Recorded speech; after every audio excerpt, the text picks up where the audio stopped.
warahmatullahi wabarakatuh. Di depan di Masjidil Haram, saya doakan semua para youtuber yang memperjuangkan kebangkitan Nusantara.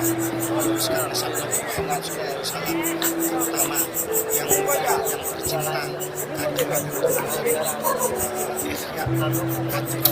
Ihya Haji Negoro, harus saya ulang berkali-kali karena demikian cintanya saya sama beliau. Tidak lupa kami pas Semar KPI Nusantara, tidak lupa juga yang selalu menyala tegas dengan suara bariton melalui pertama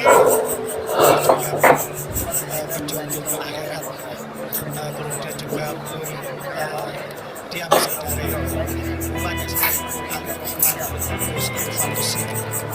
kemudian terutama juga yang selama ini selalu konsisten, yaitu dari Gus Al-Janan, Wahyudin, dan seterusnya, semua saudara-saudara termasuk Putri juga adindaku, adik angkatku yang selalu tampil dengan fresh dan tajam.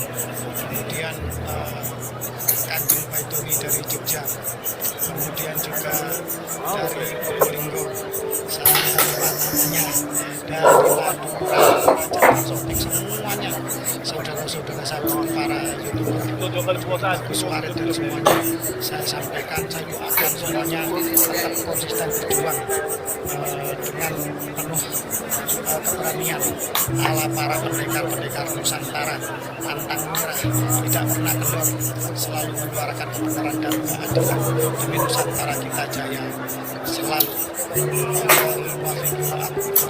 Wassalamualaikum warahmatullahi wabarakatuh.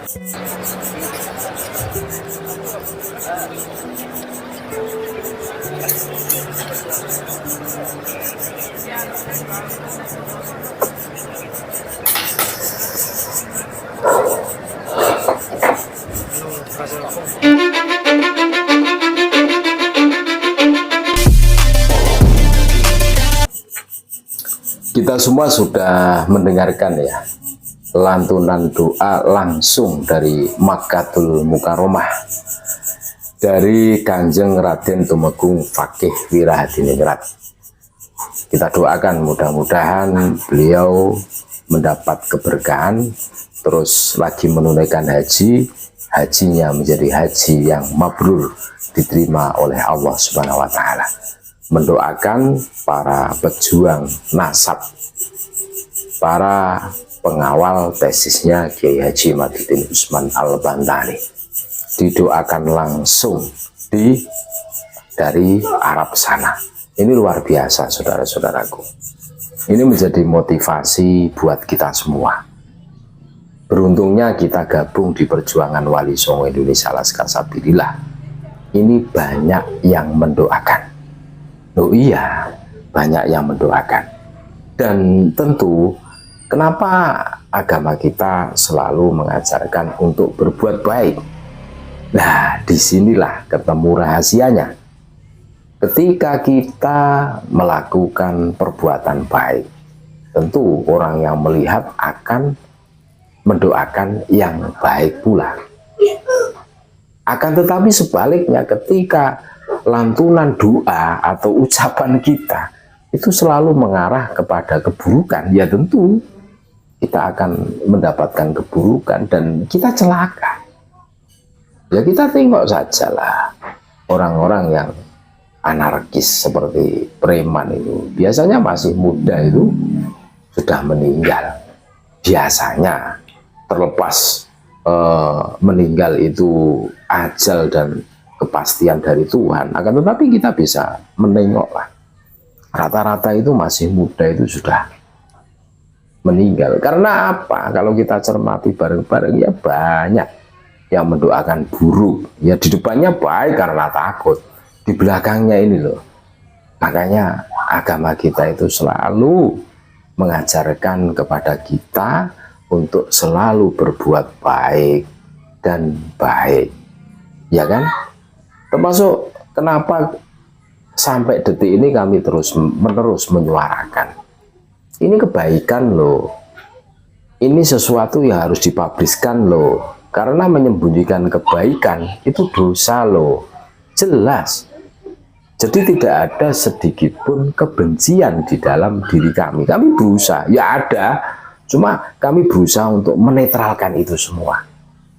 Tujuan kami adalah edukasi, mencerahkan, agar saudara-saudara kami sebangsa setanah air ini tercerahkan, terbebas dari penjajahan spiritual yang masif dilakukan oleh kaum Dobolowi. Kenapa dikatakan Dobolowi? Karena seringkali dobol, istilah Jawanya itu seringkali ngapusi, seringkali nyibul. Nah, apa yang diomongkan dengan praktek kesehariannya itu jauh panggang dari api. Ngaku cucu Nabi, tapi perilakunya nggak karu-karuan. Nah ini kalau nggak dobol, apa namanya? Seharusnya mengimbangilah. Ya contoh, hari ini kita mengaku ustadz, perilaku kita harus imbang dengan perilaku ustadz gitu loh. Kalau hanya ngaku-ngaku, anak kecil pun bisa dong, semua orang bisa. Akan tetapi konsekuensi dari pengakuan itulah yang berat. Kita harus menyeimbangkan, ya minimal lah ada warning buat diri kita.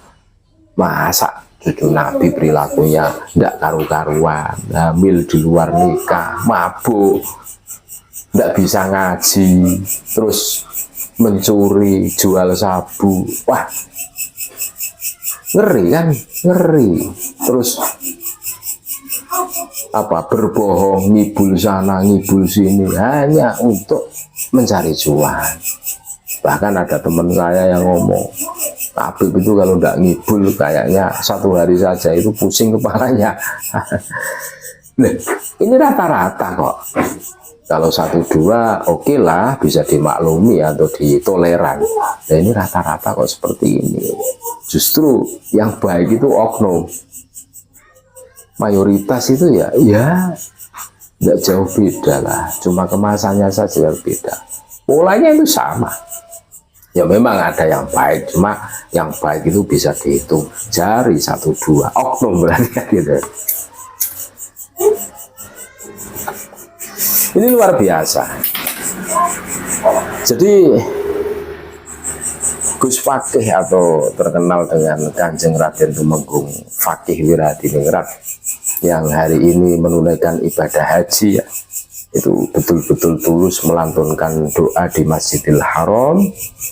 Para pejuang nasab yang di situ itu betul-betul tulus tanpa ada yang menggaji. Jadi itu tidak ada. Siapa yang mampu gaji kami? Tidak ada. Ini giroh semat kami ini sebagai bentuk kecintaan kami kepada NKRI, Jamiah kami, Nahdlatul Ulama. Kasihan kepada saudara-saudara kami yang belum bisa lepas dari cengkraman doktrinnya para kaum Dobolowi ini. Kasihan.